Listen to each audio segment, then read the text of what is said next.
தாய் தமிழ் உறவுகளுக்கு வணக்கம். தலித் மக்கள் மீது திடீரென்று அன்புமணிக்கு அக்கறை என்ற தலைப்பில் இந்த காணொளியை காண்கிறோம். பாட்டாளி மக்கள் கட்சி அது வன்னியர்களுக்கான கட்சி. வன்னியர் சமூகத்தினர் தான் அங்கு உள்ளார்கள். வன்னியர் சமூகத்தை சார்ந்தவர்களுக்கு தான் போட்டியிட வாய்ப்பு வழங்கப்படும்.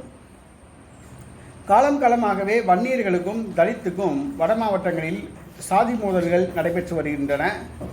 தற்பொழுது திருமாவளவன் எழுச்சிக்கு பிறகு தலித் மக்கள் எழுச்சி பெற்றுள்ளனர்.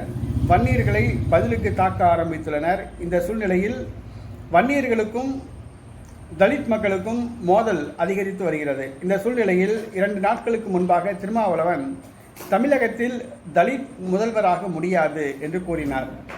அதற்கு பாட்டாளி மக்கள் கட்சி தலைவர் அன்புமணி ராமதாஸ் அவர்கள், பாட்டாளி மக்கள் கட்சியை தலித் மக்கள் ஆதரித்தால் தலித்தை நாங்கள் முதலமைச்சராக்குவோம் என்று கூறினார்.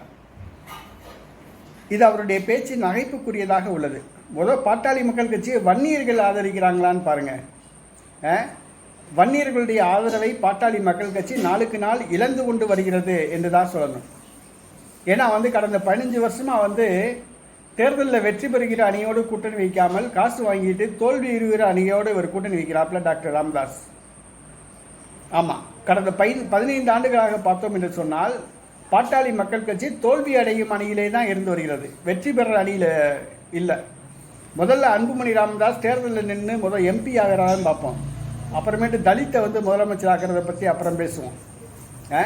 நீங்கள் தலித்தை பாட்டாளி மக்கள் கட்சியில் எப்படி வச்சுருக்கீங்க அதை புரிஞ்சுக்கோங்க. தலித் எழில்மலை 1998ஆம் ஆண்டு நடைபெற்ற பாராளுமன்ற தேர்தலில் சிதம்பரம் தொகுதியில் போட்டியிட்டு வெற்றி பெற்றார். பாட்டாளி மக்கள் கட்சி சார்பில் தலித் எழில்மலை தலித் சமூகத்தை சார்ந்தவர். பாமகவுடைய பொதுச் செயலாளர். வாஜ்பாய் அமைச்சரவையில் சுகாதாரத்துறை இணையமைச்சராக இருந்தார். ஆனால் அவர் பேருக்கு தான் அமைச்சராக இருந்தார்.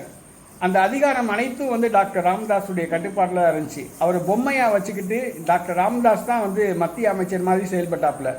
யாருக்கு டெண்டர் விடுறது, மருத்துவமனைகளில் மாத்திரைகள் கொள்முதல் பண்ணுறது எல்லாமே அவருடைய கட்டுப்பாட்டில் வச்சு பாட்டாளி மக்கள் கட்சி தான் வச்சிருந்துச்சு. அவரை சுதந்திரமாக செயல்பட விடலை. அவரை கிறுக்கு பிடிச்ச மாதிரி ஆயிட்டாப்புல. கடைசியில் அடுத்து நடைபெற பாராளுமன்ற தேர்தலில் அவரில் போட்டியிடுறதுக்கே வாய்ப்பு கொடுக்கல. அவர் பாமகவை விட்டே வெளியே போயிட்டாப்புல தலித் எழில்மலை. தொடர்ந்து பாமக சேர்ந்த பொன்னுச்சாமி என்பவருக்கு பெட்ரோலியத்துறை அமைச்சர் பதவி கொடுத்தாங்க, தலித் சமூகத்தை சார்ந்தவர். அவரையும் அதே மாதிரி பொம்மையாக மத்திய அமைச்சர் பதவி வச்சுட்டு அந்த அதிகாரங்கள் அனைத்தையும் டாக்டர் ராமதாஸ் தான் கட்டுப்பாடுகளை வச்சிருந்தார். ஆக தலித்தை பொம்மை மாதிரி வச்சுருந்தாங்க.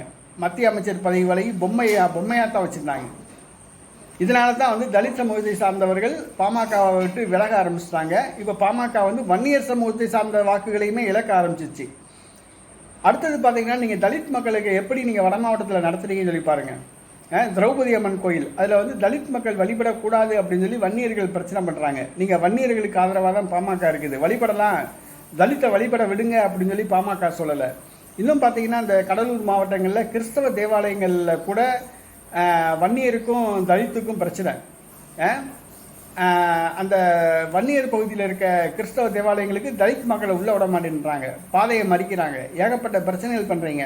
வன்னியர்களுக்கும் பாமகவுக்கும் சாதி மோதல் காலங்காலமாக இருக்கிறது. நீங்கள் அந்த 2 பேத்துக்குள்ள மோதலை தீர்க்கிறக்காண்டி நீங்கள் எந்த ஏற்பாடுமே பண்ணலை. நீங்கள் தலித்துக்கு எதிராக தான் செயல்படுறீங்க. நீங்கள் தலித்துக்கு எதிராக செயல்படுற நீங்கள் தலித்தை முதலமைச்சராக்குவோம் அப்படின்னு சொல்கிறீங்க பார்த்தீங்களா, அதுதான் கேலிக்குரியதாக இருக்குது, நகைப்புக்குரியதாக இருக்குது. நீங்கள் தலித்தை முதலமைச்சராக்க வேண்டாம், நீங்கள் தேர்தலில் போட்டிக்கிட்டு நீங்கள் பாராளுமன்ற உறுப்பினர் ஆகுங்க, மத்திய அமைச்சராகுங்க, அப்புறமேட்டு தலித்தை முதலமைச்சராக்கிறத பற்றி அப்புறம் பேசுவோம்.